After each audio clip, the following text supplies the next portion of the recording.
Before men learned how to control fire and put it to work, it was man's greatest enemy. In much the same way, your emotions can be your own greatest enemy.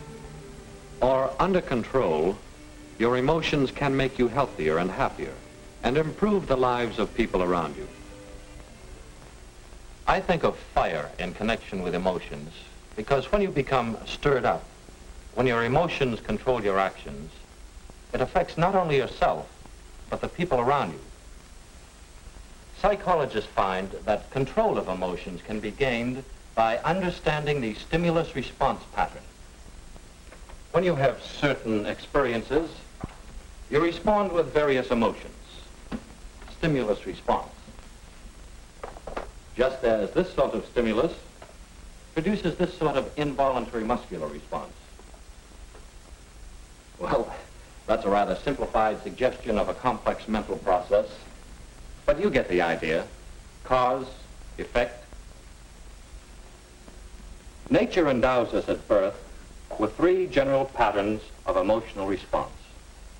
Rage is the response to the primary stimulus of thwarting, something interfering with our behavior or actions.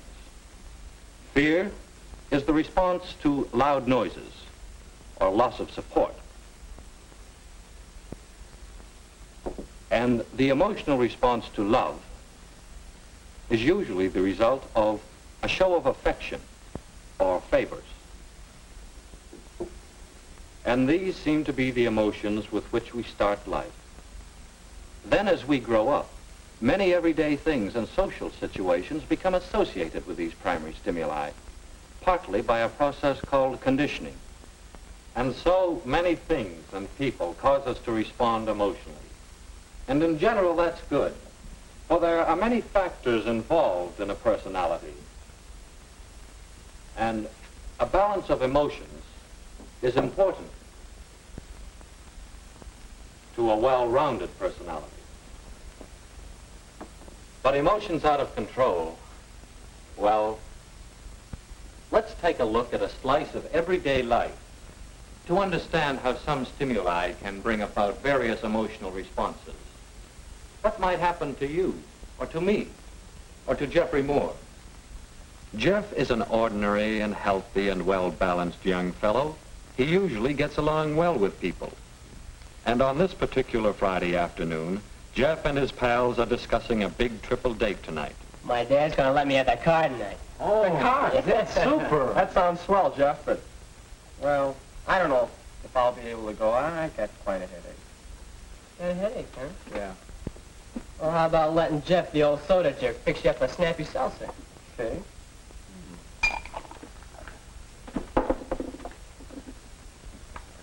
Hey, what? Some jerk. Yeah. Okay, Bub, I saw the whole Y stunt. Now, just suppose you clean it up. Go on, wise guy, clean it up. Yeah, it's right on the floor there. Look at the wash movement. Wise guys, huh? Well, suppose I don't pick you up tonight. I got a darn good notion to let you guys walk to the park. What got into him? Gee, I don't know. Why is Jeff angry? What's the stimulus that brings on this sudden emotional response of anger or mild rage? Well, it might be that Jeff feels thwarted as he fails in the fancy trick to impress his pals. So he gets mad at his pals. And now it's later than he thought. He tries a shortcut, hurrying to get home.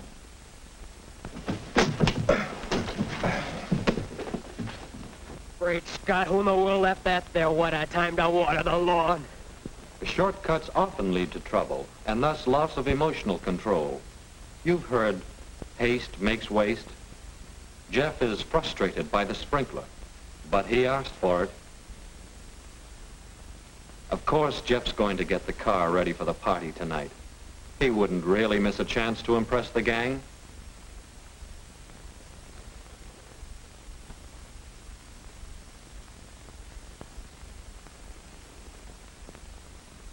But, starter won't work. Again, his behavior is thwarted, and a habit is being developed. A habit of allowing such things to annoy him.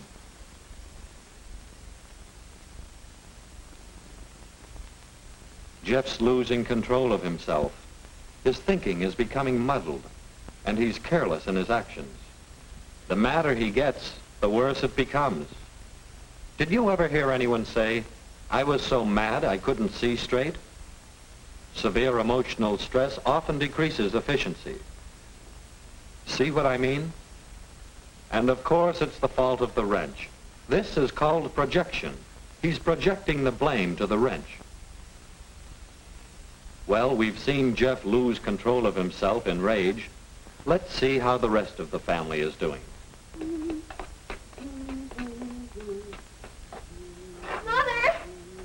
Mother, oh, it's wonderful. I love the new dress you made. Oh, thank you, Joan, dear. See how the new dress tends to stimulate Joan's love for Mother? This makes both Mother and Joan happier. But how does it affect Jeff? And how does his anger affect the others? Oh, you're the sweetest, bestest mother a girl ever had. I'm glad you like the dress, Joan. Oh, I'm so happy. I could be a model. Or a cover girl. Hey, what's gotten into that crazy kid's sister? Oh, Jeff, don't be that way. Notice how Mother seems to become angry herself because of Jeff's anger. Perhaps she shouldn't, but anger is a violent emotion, and we often see an induction of behavior or spread of emotion to other persons, almost like a contagious disease. Hi, Raj. Hello, Jeff. Say, what have you got? Well, that's my letter. Give me that. Let me. Why, I got the you letter. dirty little sneak. You gonna give me that letter? Are you gonna give it to me? No. Okay. I'll show you up. Mother! You dirty sneaking brother, you gonna give me my letter? Stop it! Will you give me that letter? I'll teach you not to open my mail. I didn't know about this! Stop it! Drop that coat hanger.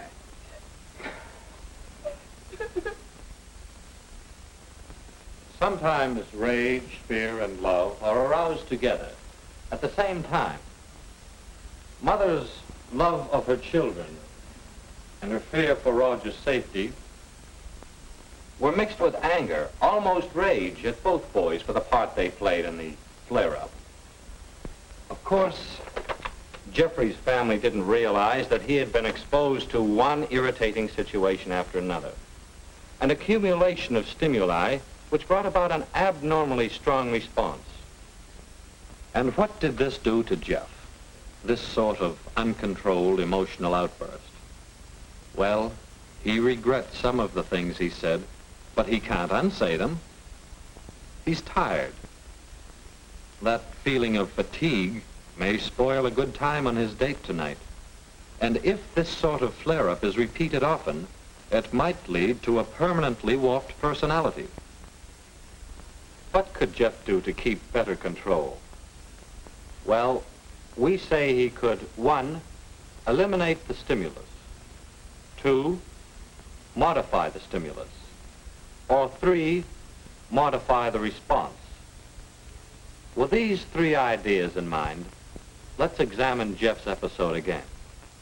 To control his emotions, Jeff eliminates the stimulus, the failure to impress his pals, by trying such fancy tricks only when he can do them successfully.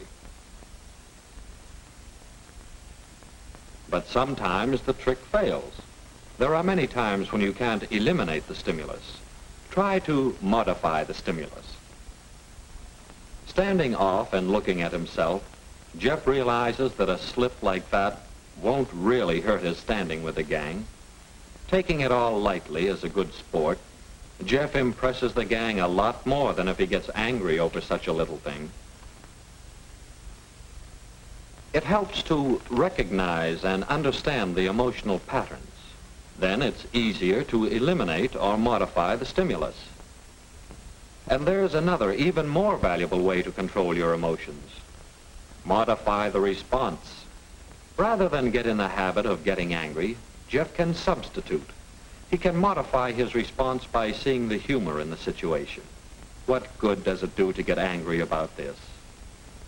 When Jeff's in the habit of controlling his emotions, his thinking is straighter. Push the button. No starter.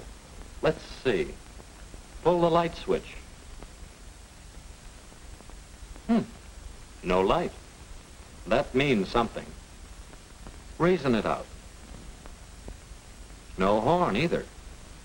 So, must be a dead battery. That's straight thinking, unmuddled by emotional disturbances. And it's a simple thing to call the garage or someone for a push and a recharge. No need to fly off the handle and take it out on the things and the people around. When he tries to understand his emotions and those of people around him, Jeff has less trouble controlling himself, and he and those around him are happier.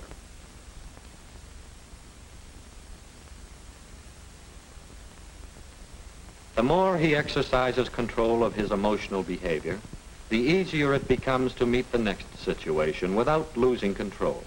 Well, how about it? Either the plane or the letter. And so it goes. A happier time all around when emotions are under control. Hey, Raj, how about you help me get the car pushed out of the garage so we can get it started and fixed up for tonight? You know, if the car's running, I can drop you off the movies tonight before I go out. Yes, by a better understanding of the emotional patterns of everyday life, and by knowing how you respond to various stimuli, you can develop better control by eliminating the stimulus, or by modifying the stimulus, or by modifying the response. You can control the fire of your emotions. You can balance your emotions and use them so that your personality becomes more pleasant. And you and those around you are a great deal happier and healthier.